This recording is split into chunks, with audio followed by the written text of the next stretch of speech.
J'avais envie d'être dans mon rythme et pas dans un rythme imposé. J'ai eu la chance de pouvoir ne pas travailler pour m'occuper de mes enfants. Et en fait, pendant quelques années, j'y ai pas trop pensé. Après, je me suis dit, j'ai toujours aimé mon métier, mais ça me manquait pas viscéralement tellement j'étais prise par mon rôle de maman à ce moment-là, tellement j'aimais m'occuper de mes enfants.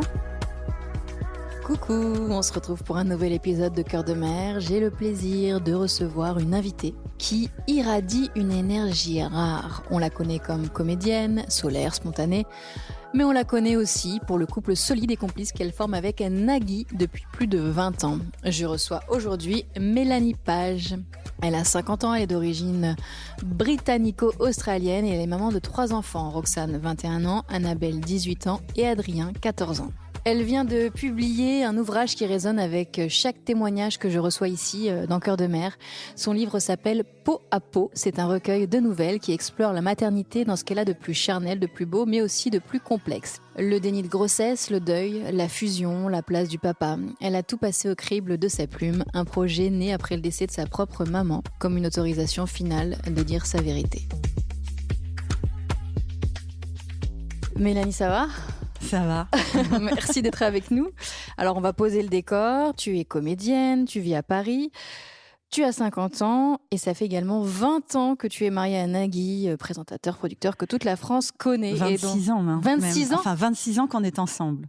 Ah, mais mariée 20 ans. Mariés 16 ans. On s'est mariés pour nos 10 ans. On n'était pas bon du tout dans les chiffres. C'est pas grave. On a fait un mix des deux. Ouais. Et tu es d'origine britannique et australienne. Oui, c'est ça. Et Ouais. t'as 3 nationalités ? Oui, même si honnêtement Française. mon passeport australien il est quelque part dans un tiroir et il doit plus du tout être valable, mais de cœur je suis aussi australienne, oui. Avant de parler de la femme, de la mère, j'aimerais qu'on revienne sur ton livre. C'est ton premier livre, ça s'appelle Peau à peau. Et en le lisant, sincèrement, je me suis dit, en fait, c'est tout le temps une histoire différente, un chapitre, une histoire. Et à chaque fois, ça traite d'un sujet différent de la maternité. Et je me suis dit, mais c'est exactement le concept de notre podcast Cœur de Mère, où à chaque fois on essaye, tu vois, juste avant de te recevoir, on parlait de PMA, on essaye de toujours traiter un sujet différent autour de la maternité. Et franchement, si on n'a pas d'idée, je vais dedans. Et je vais trouver. Non, mais franchement, je me suis dit, tu maîtrises ça parfaitement. Donc, t'avoir, c'était une évidence. Déjà, pourquoi tu as choisi ce titre ? Alors au tout début, quand j'ai commencé à écrire, quand j'ai écrit la première version du roman, ça s'appelait Mater, M-A-T-E-R, Ouais. pour tout ce qui a trait à la maternité, maternant, maternelle. Et en fait, mon éditrice m'a dit que ça pouvait aussi se lire maté, que ça pouvait pas être vraiment forcément Clair. à l'écrit très clair. Ah oui, d'accord, on prononcerait pas, oui, ok. Exactement. Et donc, j'ai cherché un autre titre et celui-ci s'est imposé à moi. Je l'ai même trouvé, en fait, plus parlant. Oui. Plus beau, plus poétique. Et surtout parce qu'en fait, non seulement ça parle de la maternité, parce que le peau à peau, ça parle à toutes les mères, mais aussi parce que pour écrire ce roman, je me suis mis dans la peau de chaque mère. Et je passe d'une peau à l'autre. C'est ça qui est dingue. Et en fait, peau à peau avec des X, ça correspond à ça, vraiment. Moi, c'est ça je me suis dit, parce que tu traites vraiment de tous les sujets, je me dis, c'est impossible qu'elle ait vécu tout ça. Oui, je n'ai vécu aucune des histoires que je raconte. Rien. Il y a vraiment rien d'autobiographique. Ce qu'il y a de moi, c'est mon ressenti, en fait, en tant que mère, en tant que femme. C'est-à-dire qu'en fait, à chaque fois, j'avais une phrase, j'ai tout écrit dans mon portable. J'avais pas d'ordi à ce moment-là. Tu prenais des notes ? J'ai vraiment écrit le roman dans mon portable, dans notes. Ouais, non, mais comment c'est possible ? C'est possible. Parce qu'il y a beaucoup de pages quand même. Oui, j'ai fait 3 notes. Mais ça devait même pas être agréable pour toi. En fait, si, parce que le portable, on l'emporte partout. J'avais envie de pouvoir écrire tout le temps. Dès que je pouvais. J'écrivais beaucoup la nuit, seule dans le canapé quand tout le monde dormait, mais j'écrivais aussi dans le train, en voiture, enfin vraiment, voilà, pas en conduisant. Mais on n'allait pas te gronder, hein, mais c'est juste terriblement dangereux. Je tiens à la vie. Et en fait, pour chaque chapitre, chaque maman, je m'étais juste mis une petite phrase en me disant, en fait, je voulais traiter de ce thème-là, de ce thème-là, de ce thème-là. Et quand je commençais un chapitre, je choisissais un thème, je me mettais dans la peau de cette mère et je racontais cette histoire. Mais en fait, mais quand tu dis me mettre dans la peau, en fait, c'est ton métier de comédienne qui, je pense, te permet d'avoir de la retranscription aussi juste des émotions. Merci. Je pense qu'effectivement, j'ai écrit comme une comédienne aussi, c'est-à-dire que j'ai tellement l'habitude de me mettre dans la peau des personnages que pour moi, écrire, c'est aussi ça. C'est se mettre dans la psyché de quelqu'un et d'écrire ce qu'on ressent, ce qu'on voit, ce qu'on dit, ce qu'on partage. Je pense que je ne peux écrire que comme ça et c'est ce qui m'intéresse. Et donc, c'est déjà ce qui m'intéresse en tant que comédienne. Mais là, le plus, c'est que ce sont mes mots, mes ressentis, les histoires qui sortent de mon imaginaire. Et en fait, après, il y a eu cette histoire de lien, c'est-à-dire que c'est pour ça que on peut appeler ça un roman, c'est-à-dire qu'il y a des mères qui reviennent à des moments différents. On retrouve certains des personnages. Des mères. Et toutes les mères sont de toute façon liées entre elles d'une façon ou d'une autre. Parfois, un lien très ténu. C'est très faible parfois. Mais... Et parfois, vraiment beaucoup plus proche.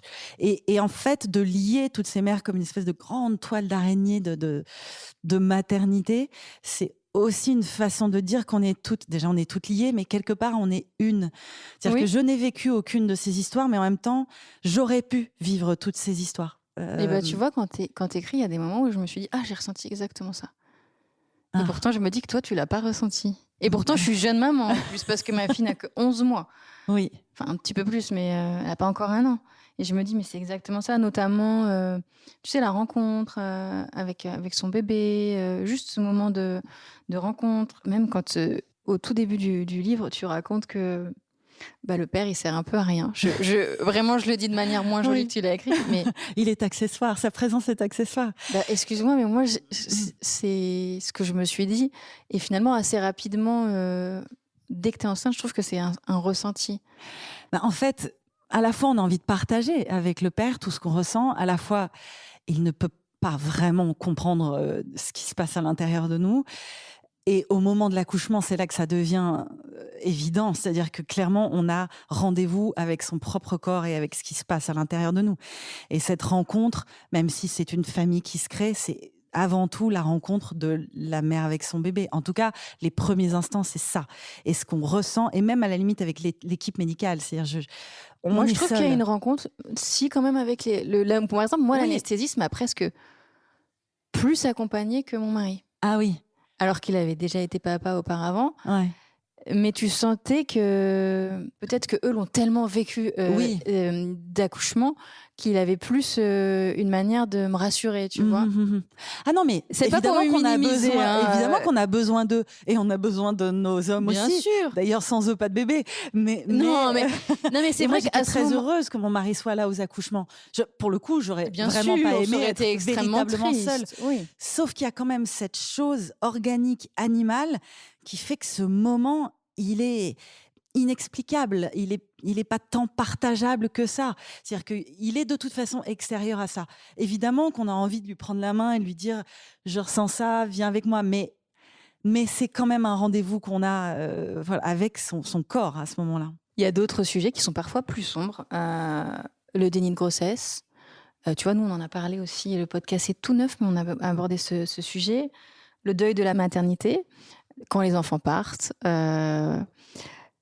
et je me dis, mais comme je te disais, mais elle a tout vécu, c'est pas possible, c'est juste.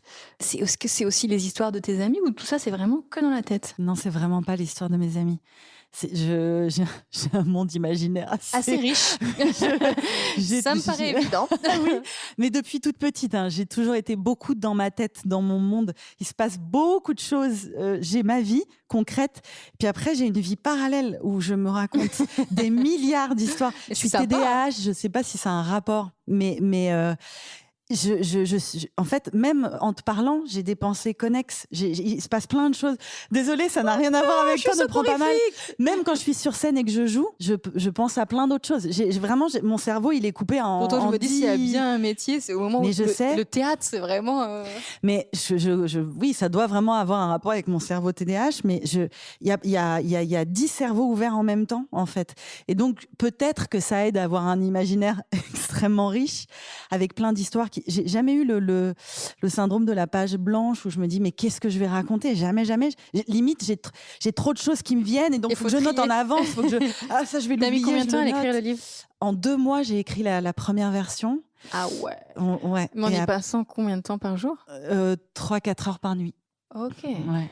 Et après, pour la deuxième version, parce que mon éditrice m'a demandé d'étoffer, de rajouter des liens et tout ça, et là, j'ai mis 3 semaines. Mais attention, en revanche, quand je suis dedans, je suis dedans. C'est-à-dire que je... Imperturbable.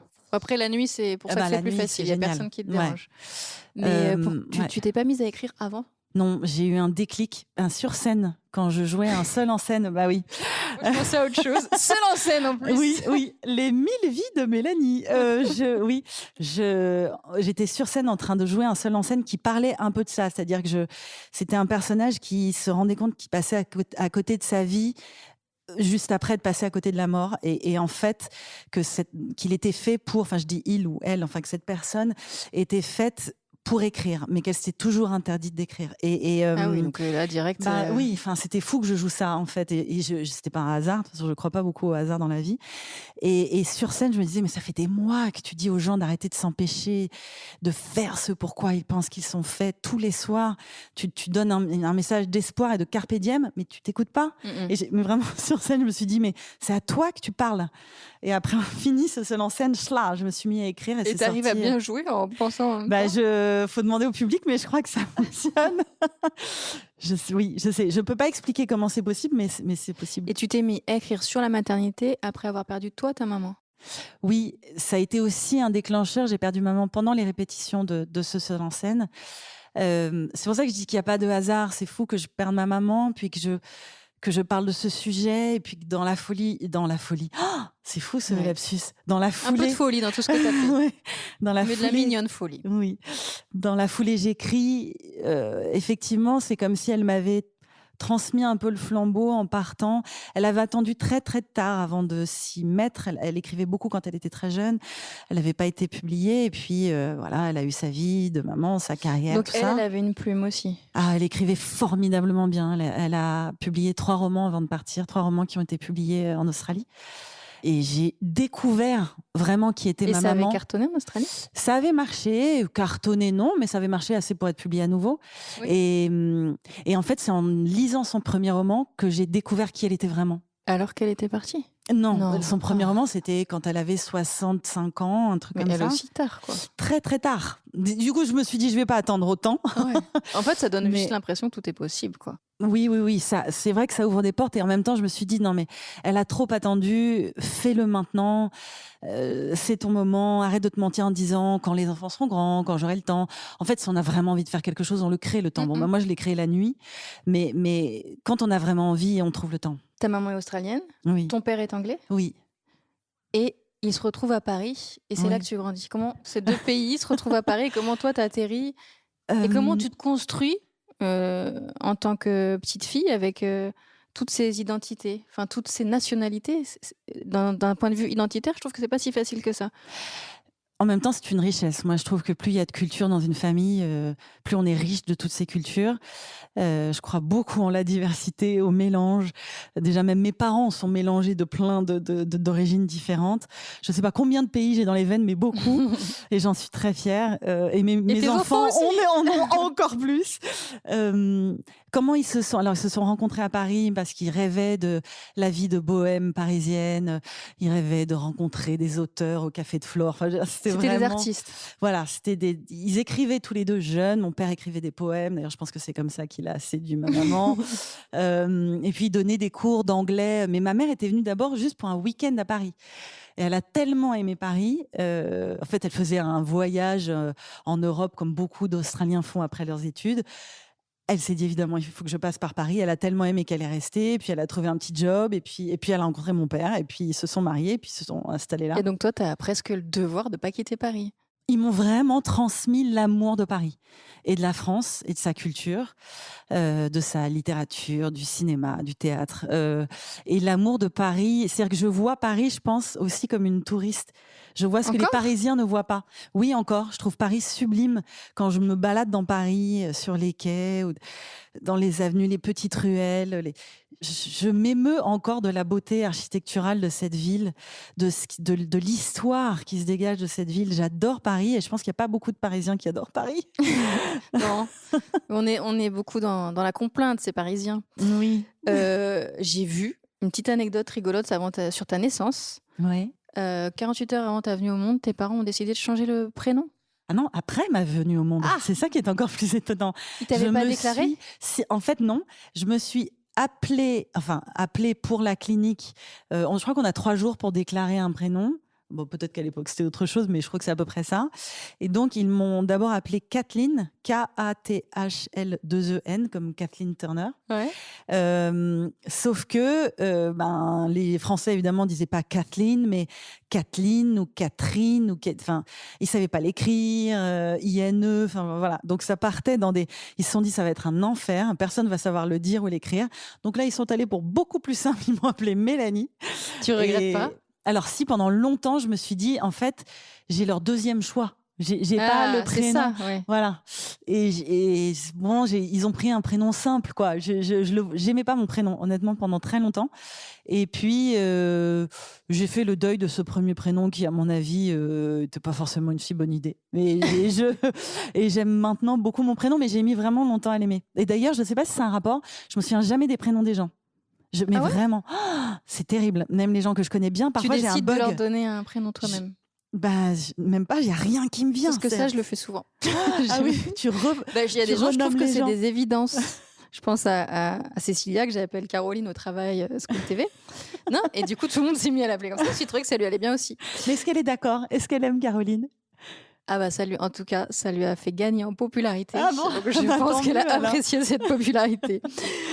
Ton premier contact avec la maternité, finalement, ça s'est fait quand tu es devenue belle-mère. Tout à fait. C'est Nina, c'est la fille aînée de ton mari. Tu n'avais que 25 ans. Oui. Et elle avait quel âge? Même. Elle avait 3 ans. Ah ouais. Ouais. Ah oui, donc c'est vraiment tout petit, petit enfant. Ouais. Oui, je l'ai rencontrée. Alors au tout début, enfin voilà, on est allé lentement, pas de choc, pas de rien d'imposé, mais c'est vrai que j'ai appris à être maman en étant belle-mère. J'ai toujours aimé les enfants, j'ai toujours voulu être maman. Enfin, je pense que j'avais une espèce de fibre maternelle quand même très développée ça allait, en moi. En tout cas, ouais. C'est ce qu'on ressent. Dès très jeune. Et donc, j'ai pris sa présence comme un cadeau et pas comme quelqu'un qui m'embêterait, qui serait là. Dans ton couple. Voilà. Vraiment, je ne l'ai pas du tout pris comme ça. Et puis en plus, j'ai découvert mon mari en papa aussi, avant d'être papa de mes enfants. Donc, c'est plutôt pas mal aussi de voir un peu. Et tu trouves que tu as réussi vite à trouver ta place de belle-mère? Justement, je n'ai pas voulu aller vite. Donc, je pense que c'est pour ça que ça a marché.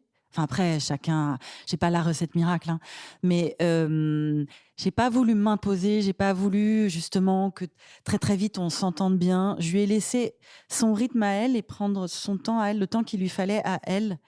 Quand il y a eu le premier T'es pas ma mère, je lui dis il y en a eu un? Bien sûr, il y en a eu un. Il y en a toujours, je pense. Oui, parce que 3 ans, tu fais partie de son éducation un peu. Bien sûr. Alors au début, pas énormément, c'est-à-dire que je me mettais quand même un peu de côté, je lui disais pas, mais bon, au fil des années, bien sûr que je lui disais, finis ton assiette. Et donc, je sais pas, ça devait être vers 5 ans ou un truc comme ça, il y a eu le T'es pas ma mère. Je lui dis, ah non, je ne suis pas ta mère. En revanche, il faut quand même que tu termines ton assiette. Et en fait, à partir de là, elle me l'a jamais redit, parce qu'il n'y a pas eu de prise en fait sur moi. Moi, je dirais 5-6 ans peut-être. Mais comme elle a vu que ça ne m'avait pas touchée, ça m'avait pas blessée, que c'était une évidence, non, je ne suis pas sa mère. Mais ça n'empêche pas que bien voilà. sûr. Mais ça fait mal quand même. Non, ça m'a pas fait mal, honnêtement. C'était une évidence, non. En fait, elle le disait avec la volonté de piquer. Elle, sans doute. Mais et en même temps, c'est normal. Enfin, je n'en ai pas du tout voulu. C'est normal. Je pense que tous les enfants qui ont une belle-mère ou un beau-père passent par ça. Ça dépend de l'âge. Peut-être, ça dépend de l'âge, oui, bien sûr. Est-ce que tu trouves que 25 ans, c'était jeune pour endosser ce rôle? C'est un rôle compliqué, belle-mère. Il faut de la maturité aussi. C'est un rôle compliqué, mais moi, je me suis pas trouvée trop jeune. Après, je pense que j'aurais même été déjà prête à être mère à cet âge-là. Tu y pensais justement à la maternité à ce moment-là? J'aurais pas voulu tomber enceinte tout de suite. J'ai bien aimé attendre, mais je pense que si j'avais été maman, je l'aurais tout de suite fait avec bonheur. Mais ça te donnait un aperçu, on est d'accord, de la maternité. Ah, oui, complètement. Je me suis vraiment beaucoup occupée d'elle. J'allais la chercher à l'école, je lui faisais faire son piano, ses devoirs, je lui cuisinais son dîner. Enfin, en fait, je m'en suis vraiment occupée comme d'une maman. Deuxième maman, finalement. Deuxième maman, bien sûr. Enfin, voilà, on l'avait en garde partagée. Oui, donc vous l'aviez une semaine. On l'avait une semaine sur deux, oui. Vous aviez un lien fusionnel, c'est ça? On est très proches. Je suis très fière, en fait, parce que le lien qu'on a entre maman et enfant, il est évidemment... Enfin, voilà, il est plus évident. Il est évidemment que c'est un travail. Il est animal, quoi. Il n'est pas explicable. Ça arrive, quoi qu'il arrive. Le lien de belle-mère à belle-fille ou belle-mère à beau-fils, ou voilà... ça se travaille, ça se mérite, j'ai envie de dire. Et donc, je suis très fière qu'on s'entende aussi bien, qu'on ait vraiment un dialogue. Enfin, je m'intéresse à sa vie, elle s'intéresse à la mienne. C'est une adulte maintenant, on se parle de femme à femme, mais de femme à femme avec ce parcours. J'ai quand même un rôle de parent, même si je suis pas sa maman. T'étais une référente pour elle. Voilà, je pense, oui. Toi, t'es devenue maman à quel âge? 28. Donc pas si longtemps que ça après. Non. Est-ce que tu as eu peur que ça vienne un petit peu bouleverser l'équilibre que vous veniez de construire? Non, parce que pour moi, au contraire, ça allait sceller la famille. Évidemment que tout change, les dynamiques changent à ce moment-là, et que pour elle, ça a dû être aussi un peu compliqué, ce qui est normal, même si ça avait été ma première fille avec un deuxième enfant, c'est compliqué. Donc là, ça l'est dans des dynamiques différentes. Mais justement, pareil, si on n'impose rien, si on laisse la rencontre se faire, l'amour opérer, les liens familiaux qui se créent aussi de manière naturelle, il n'y a pas vraiment de raison que ça se passe mal. Enfin, en tout cas, je pense qu'on a à peu près bien géré ce tournant, qui est effectivement un vrai tournant. Enfin, de toute façon, c'est un cataclysme, un bébé qui arrive dans un couple, dans une famille. Ça change tout, ça rebat toutes les cartes. Tu l'abordes ça aussi dans le livre. Oui. Le couple, comment tu deviens une famille et plus vraiment un couple, comment l'amour doit continuer d'exister. Oui, parce que je pense qu'il y a beaucoup de couples qui sont confrontés, enfin tous en fait. C'est-à-dire que même, j'ai envie de dire, même les couples qui disent « Oh oui, ça n'a rien changé à notre amour », alors je pense qu'ils mentent. Déjà. Menteur, on sait que vous ne dites pas la vérité. Ou alors, ça veut dire qu'on ignore complètement notre enfant, quoi. Quoi qu'il arrive, il y a une place qui n'était pas là et qui est à prendre et qui est prise. Voilà. Donc, quoi qu'il arrive, ça change la dynamique. Après, ça ne veut pas dire que c'est moins bien, plus compliqué. Non, c'est juste que les choses changent. Il faut faire la place, en fait. Voilà. Et est-ce que tu fais la distinction demi-frère, demi-sœur ou... Non, on n'a jamais dit demi-sœur. Enfin, c'est la sœur de mes enfants et mes enfants l'appellent leur sœur. Enfin, non, il n'y a pas de demi. Je trouve pas ça très... Bon, je sais pas, c'est pas très joli. C'est pas très joli, on est d'accord. T'as 3 enfants? Oui. Enfin, j'ai même envie de dire 4. Honnêtement, pour moi, c'est... J'ai 4 enfants, mais il n'y en a que 3 qui sont sortis de moi. J'allais parler de ça, de l'accouchement. Voilà. Parce que tu as eu une réaction apparemment à l'accouchement que peu de femmes connaissent. Tu hurlais pas de douleur, tu riais. J'ai pas mal ri, ouais. À chaque fois, les 3 fois? Non, alors j'ai eu 3 accouchements un peu différents, même si honnêtement, j'ai adoré accoucher. En fait, j'aimerais bien profiter du podcast pour parler, c'est-à-dire que souvent, j'entends, on ne dit pas assez aux femmes à quel point c'est compliqué. Non, moi, je trouve qu'on ne dit pas assez aux femmes à quel point ça peut aussi être un moment de bonheur. Ça ne veut pas dire que c'est simple et qu'il n'y a rien à... Voilà, il n'y a aucun danger. Mais je trouve que, en fait, on fait passer des messages assez angoissants, ne serait-ce que dans les films où on voit les femmes accoucher tout le temps en sueur, en criant... On dirait qu'elles sont au bout de leur vie, qu'elles vont mourir. Mais c'est pas forcément en dehors des films, il y avait quand même cette série un peu réalité sur TF1 où on voyait les femmes accoucher. Ouais. Ça fait peur, je suis désolée. Oui, mais c'est ce que je dis, c'est-à-dire que et là, c'est pas de la mise en scène. Pas. Oui, mais parce qu'ils se sont c'est peut-être plus intéressant de filmer les accouchements compliqués. Non, mais et moi, je dis à mes filles, et d'ailleurs, elles me disent « Ah oui, on sait, maman », parce que je leur ai tellement dit « Non, mais accoucher, enfin... » C'est pas forcément dans la douleur. Tu accoucheras dans la douleur. C'est pas forcément un moment affreux à passer. Enfin, moi, je trouve que c'est assez magique déjà. Franchement, donner la vie, franchement, c'est fou, quoi. C'est fou. déjà qu'un être grandisse en nous, dans notre ventre, ça, c'est fou aussi. C'est fou. Et après, de le rencontrer, c'est fou. Alors, je ne dis pas qu'il n'y a aucun moment de douleur et tout ça, et chacun a son rapport je pense que c'est à la douleur. Ça. Et effectivement, j'ai un rapport à la douleur certainement très... Enfin, je suis pas très douillette, entre guillemets. C'est-à-dire que je sais pas, je dois contrôler mes émotions par rapport à ça peut-être plus facilement que d'autres. Ou tu as juste peut-être eu des accouchements plus faciles que d'autres. Peut-être aussi. Et puis en fait, dès le premier, je me suis dit, en fait, pour être honnête, avant d'être enceinte, j'avais très très peur.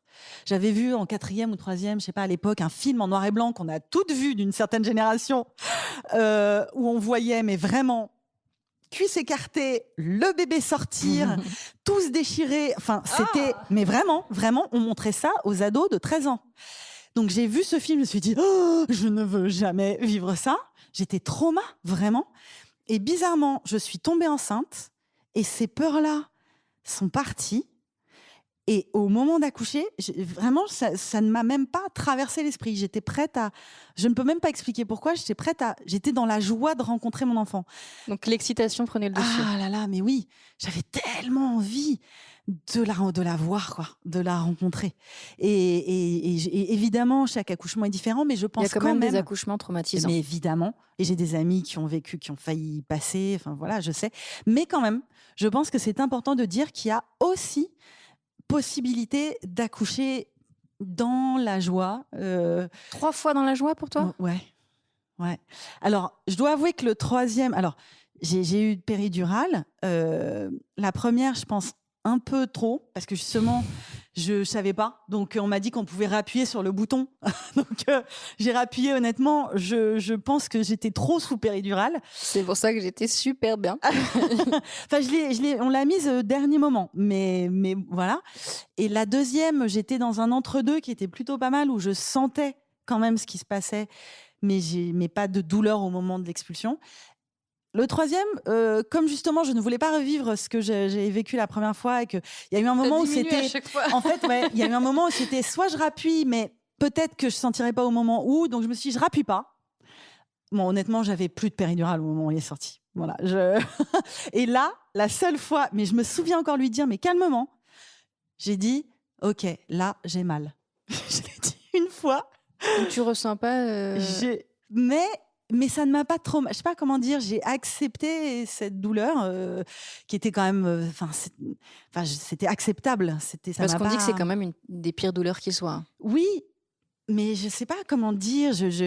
En fait, le fait que je ne veuille pas me battre contre mon corps...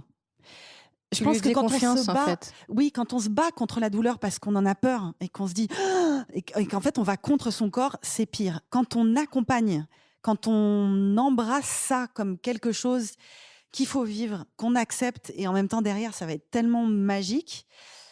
Je pense que c'est plus facile en fait et qu'on ressent moins cette douleur.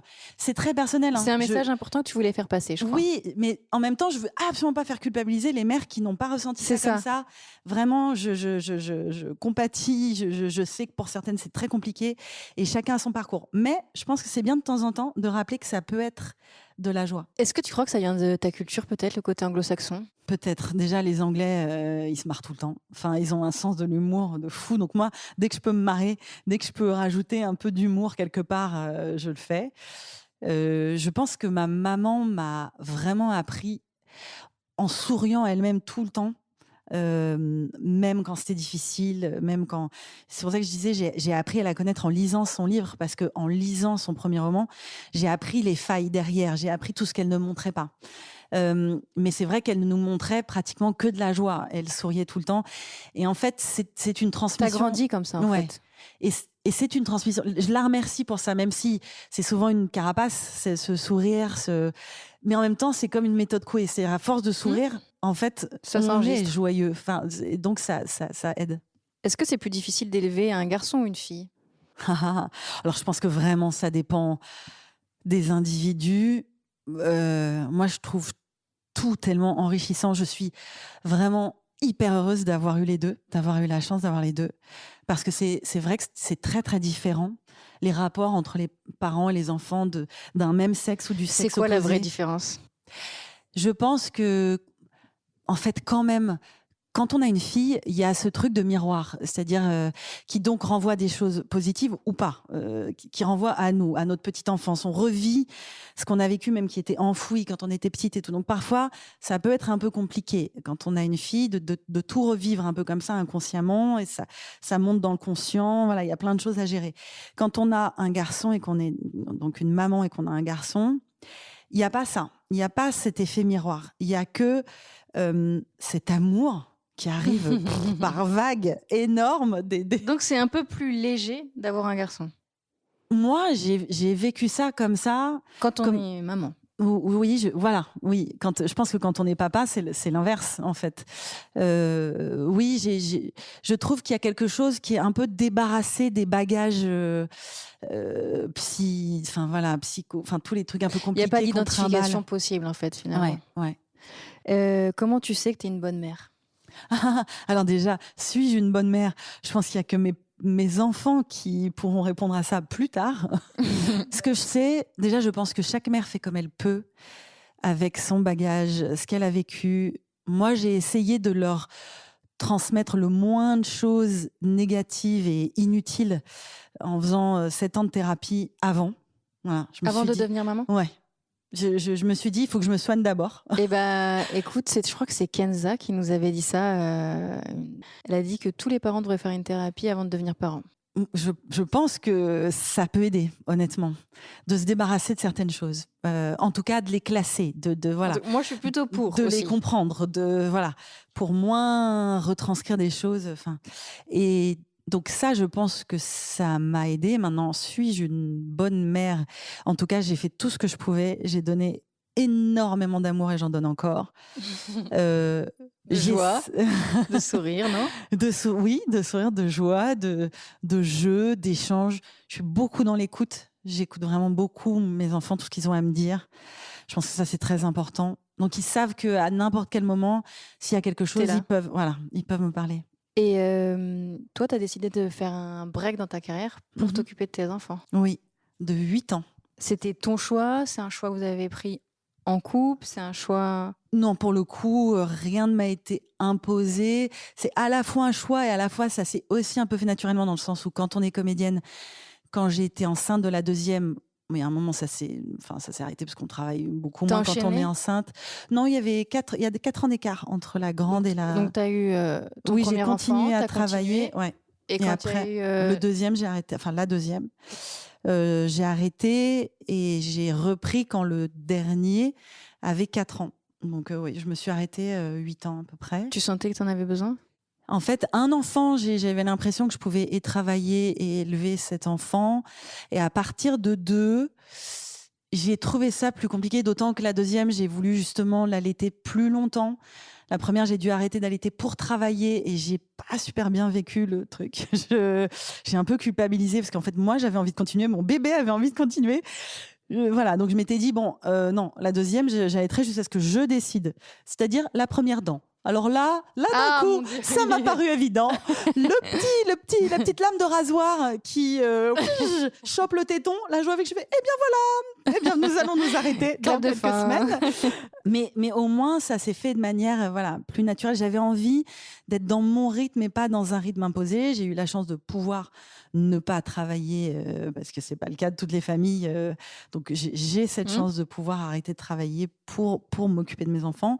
Et en fait, quand on décide de se mettre un peu en retrait pendant une période, c'est vrai que à moins d'y retourner de manière, Justement, t'as pas eu peur? Oui et non, c'est-à-dire que pendant quelques années, j'y ai pas trop pensé. Après, je me suis dit, je pense que bizarrement, oui et non. J'ai toujours aimé mon métier mais ça me manquait pas viscéralement tellement j'étais prise par mon rôle de maman à ce moment-là, tellement j'aimais m'occuper de mes enfants. Mais dans un coin de ma tête, je savais que il y avait un moment quand même où ça allait revenir. Ça allait revenir, ouais. Et effectivement, j'ai eu cette chance de pouvoir retravailler. Et pour le coup, je n'ai jamais autant travaillé que depuis que j'ai repris, ce qui n'était pas gagné d'avance. Et comment t'as fait alors? Alors, j'ai repris un directeur de casting que je connaissais depuis longtemps, Gérard Moulévrier, m'appelait régulièrement parce qu'il avait vu que j'avais arrêté et lui ça le contrariait. Lui il avait pas envie que t'arrêtes. Voilà. Il était pas d'accord. Alors Mélanie, quand est-ce que tu reprends? Et puis un jour, c'était le moment. Il me dit, quand est-ce que tu reprends? Je dis, peut-être que je vais reprendre bientôt. Il me dit, écoute, j'ai un agent pour toi. Donc, il m'organise un rendez-vous avec un agent. J'ai rendez-vous avec cet agent. Il se trouve que 2 mois plus tard, en fait, les étoiles se sont alignées. Je pense que j'étais prête et que l'univers m'a écoutée. Je reçois un coup de fil d'un metteur en scène, Jean-Luc Moreau en l'occurrence, qui me propose une pièce. J'avais jamais travaillé avec lui, mais voilà, ça se fait. Et puis je n'ai jamais arrêté de travailler depuis. Et tes enfants, ils l'ont pris comment? Parce que quand t'as ta maman tout le temps et après beaucoup moins disponible. Ouais. Mes grandes, pour le coup, elles m'ont eu vraiment pas mal. Elles m'ont eu longtemps. Le petit, sur le coup, il était un peu. Alors. Quand j'ai repris le théâtre, pendant un temps, j'arrivais quand même encore à me débrouiller, à le coucher le soir avant d'aller jouer. Déjà, je le couchais très tôt, je le couchais à 19h. Et je le couchais, j'allais au théâtre et j'étais pile 1 heure avant au théâtre, donc c'était bien.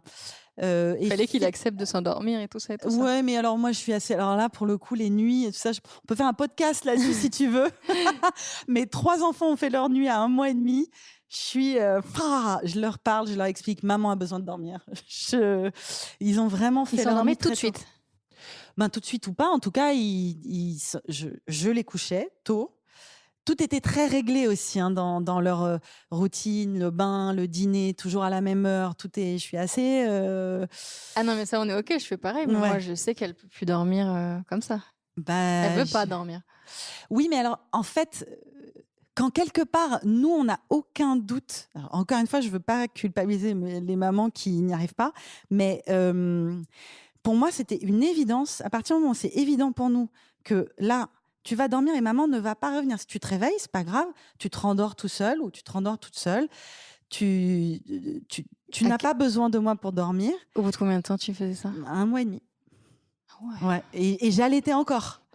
J'allaitais, mais la dernière tétée, c'était les 2 seins à bloc, genre ils étaient jusque-là de lait. Et les premières nuits... Alors, en fait, le truc, c'est que pour faire ça, il faut accepter 2 semaines un peu compliquées. C'est-à-dire 2 semaines où la nuit, parce que c'est pas du jour au lendemain que ça marche, 2 semaines où la nuit, quand on y retourne, alors qu'on est les seins pleins de lait et tout ça, on ne leur donne pas à manger. Pour qu'ils comprennent que la nuit, s'il y a vraiment une angoisse, machin, maman est là, mais en revanche, ce n'est plus le temps de manger. On ne mange plus la nuit. Tu es assez grand pour dormir pendant 8 heures et te réveiller. Et ça a marché sur les 3. Ouais, ça a marché sur les 3.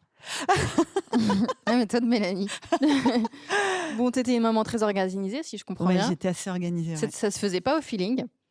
Au feeling, mais d'où découle une orga.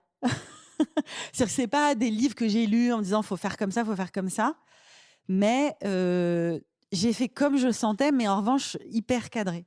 Je pense parce que moi j'étais pas très cadrée dans mon enfance. Mes parents c'était des 68 arts, c'était vraiment l'inverse. Oui, ton père qui écrivait des poèmes. Oui, voilà, donc on n'était pas dans le cadre absolu et du coup je pense que ça t'a manqué ça? Ouais, je crois, ouais. Enfin non, je suis sûre. Donc évidemment t'as pu leur en parler après? Oui, mon père, il a assumé complètement en disant « Ah oui, non, mais de toute façon, oui, c'était pas mon truc, je savais pas faire. » Voilà, bon. Ils m'ont transmis d'autres choses. Mon père, lui, ce qui était important, c'était de me transmettre la culture. Ça a réussi, oui. Voilà. Et puis ma mère, beaucoup d'amour, beaucoup de tendresse, mais c'est vrai que l'orgasme, c'était pas son truc. Mais voilà, encore une fois, chacun fait comme il peut. J'ai pris le meilleur de ce qu'ils avaient à me transmettre. Et là où ça a failli, je me suis dit, bon, moi, je vais faire différemment. Ta fille Roxane, elle a 20 ans, elle est dans une grande école. Est-ce que tu dis, voilà, le temps que j'ai investi a payé? Alors, pour le coup, je ne mets pas du tout la pression sur mes enfants, sur les études, sur tu feras ça. J'ai vraiment envie que chacun trouve sa voie et soit heureux. Le travail, c'est tellement une énorme partie de l'existence que surtout, je pense qu'il ne faut pas du tout les forcer dans une voie. Même à la limite, quand on les guide un peu trop, ils ont l'impression de ne pas être forcés, mais quelque part, en fait, ils ne font pas ce qu'ils ont envie de faire. Donc, vraiment, j'aime l'idée de les laisser libres dans leur choix. Évidemment que s'ils se posent des questions, je réponds, mais et vraiment, ce que je veux, c'est qu'ils soient heureux. Et je pense, en plus, maintenant, dans nos sociétés où on peut changer de métier 3 fois dans une vie. Oui, c'est vrai. On peut changer de carrière à 30 ans, à 40 ans. en fait, je m'en fais pas trop pour eux dans la mesure où, du moment qu'ils sont alignés avec eux-mêmes, qu'ils sourient à la vie, qu'ils sont heureux, qu'ils ont un certain bagage quand même de culture générale et tout ça, je me dis que ils vont y arriver. Tu t'es pas quoi. fixé d'objectifs précis pour te dire, ouais, j'ai réussi là. Dans mon Alors rôle de oui, maman. moi mon objectif précis c'était qu'ils s'entendent entre eux et qu'ils s'aiment très fort entre eux. Oui, Parce que c'est hyper précieux pour le reste de leur vie. C'est tellement précieux pour toute la vie. Déjà nous on les suivra pas toute leur vie. Il y a un moment où on partira et ce qui restera c'est la fratrie. Déjà je suis très heureuse d'avoir eu beaucoup d'enfants parce que je trouve que c'est un cadeau de leur offrir ça et surtout qu'ils s'entendent vraiment, qu'il y ait vraiment de l'amour. Je sens, alors évidemment qu'ils se disputent aussi. Hein. On n'est pas la famille Ricoré. D'ailleurs, il n'y a pas de famille Ricoré. Donc, oui, il y a des disputes, il y a des tensions, surtout au moment de l'adolescence, tout ça. Mais il y a beaucoup d'amour. Et donc, je le sens. Ils sont très proches et je sens qu'adultes, ils vont être vraiment hyper soudés. Et ça, pour moi, c'est la meilleure réussite. Ce sera leur force surtout. Oui. Tu parles d'un sentiment de n'attends pas pour écrire ton livre. Mm-hmm. Qu'est-ce que tu n'attendras plus de faire aujourd'hui ? D'écrire encore et de dire aux gens ce que je pense quand quelque chose ne se passe pas bien. C'est-à-dire que avant, je taisais, enfin, je prenais sur moi. T'intériorisais beaucoup ? J'intériorisais, j'osais pas m'imposer ou dire ce que je ressentais, ou je me disais mais c'est bizarre, ils devraient le comprendre alors que je leur avais rien dit. Enfin, bon, voilà, c'est assez féminin d'ailleurs ça, je pense. Et oui, parce que les hommes aussi, ils pensent qu'on doit comprendre sans parler, hein. Qu'on doit les comprendre sans parler. Je trouve. Alors, ça dépend certainement des hommes, mais moi, je trouve que les hommes, ils parlent plus facilement de ce qui va pas, alors que nous, on part du principe qu'on devrait être lu. Comme ça, mais qu'on verbalise pas forcément exactement. Enfin, tu trouves pas ? Ah ouais, non, je trouve que c'est l'inverse. Ah oui, tu vois, c'est marrant. Bah écoute, non, moi, clairement, je ne verbalisais pas assez, mais pas forcément que dans le couple. En règle générale, même dans mon métier, dans mes relations. Quand quelque chose me contrariait, je le gardais pour moi. Je me disais, mais peut-être qu'il va s'en rendre compte et tout ça. Et maintenant, mais alors tellement pas. Tout de suite, je dis, il faut qu'on parle. Il y a ça qui m'a contrariée, ou il y a ça qui va pas. Je pense que là, il faut qu'on change notre façon de faire. Et ça libère, mais ça, c'est extraordinaire. Je me dis, mais pourquoi j'ai pas fait ça avant ? Mais bon, voilà, la vie est un parcours et on évolue. Tu as écrit 35 nouvelles. S'il fallait retenir 3 sujets fondamentaux qui étaient des évidences sur la maternité, lesquels ? 3 seulement. Waouh. 3 sujets. La naissance. Je l'ai évoqué tout de suite quand on en a parlé. Bah oui, c'est tellement fort. Après, le chapitre qui me tient vraiment à cœur, c'est le chapitre qui s'appelle Cri, qui est sur le déni de grossesse, mais qui ne parle pas que de ça. Dans ce chapitre, j'ai mis beaucoup de choses autour de la femme aussi, parce qu'il y a un viol, donc il y a beaucoup de choses autour du corps et autour du corps de la femme. Et c'est pour ça aussi que Peau à Peau, c'est un bon titre. Merci. Non, mais c'est vrai. T'es validée. Et tu vois, je te donne mon avis parce que je veux bien donner mon avis sur les livres. Non, mais bien sûr, je l'accueille avec grand plaisir. Et après. Un dernier, je dirais que celui sur l'adoption, alors que pour le coup, le déni de grossesse et l'adoption, c'est vraiment pas des choses que j'ai vécues, mais ce sont les deux. Et comme l'adoption, le chapitre de l'adoption est vraiment lié avec le chapitre du déni de grossesse, bon, ça, faut lire pour comprendre, mais ce sont des chapitres qui m'ont le plus... qui viennent le plus d'un endroit très personnel, même si, encore une fois, je les ai pas du tout vécus. C'est vraiment de l'intime. Il y a quelque chose où je me souviens qu'en les écrivant, j'avais un peu les poils qui se hérissaient, parce que physiquement, quand j'écris, ça me fait quelque chose. Les émotions me traversent. Et si tu devais garder qu'une seule image, un seul souvenir de ces 20 dernières années, pour résumer ton cœur de mère à toi ? Les rires de mes enfants. C'est tellement extraordinaire. C'est le plus beau son au monde. Et la question que tu aurais aimé que tes enfants te posent et qu'ils ne t'ont pas encore posée.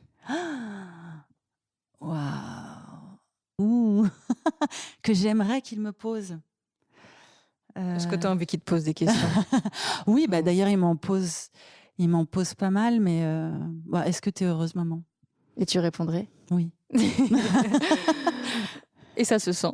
Et tu nous as fait passer un moment dans la joie, dans le sourire, un moment heureux. Merci pour ça. Merci beaucoup. Et donc, on rappelle ton roman Peau à peau, que j'ai adoré et dont j'ai déjà parlé sur Instagram. Donc, vous pouvez retrouver facilement le lien. Merci beaucoup. J'espère que vous avez passé un bon moment, que vous avez rigolé, que vous avez été ému. On se retrouve très vite avec une nouvelle maman. Et puis en attendant, eh bien comme d'habitude, on peut discuter sur mon Insta, Malika Bénard 14. Et puis vous pouvez écouter les autres épisodes, les autres rencontres sur toutes les plateformes d'écoute.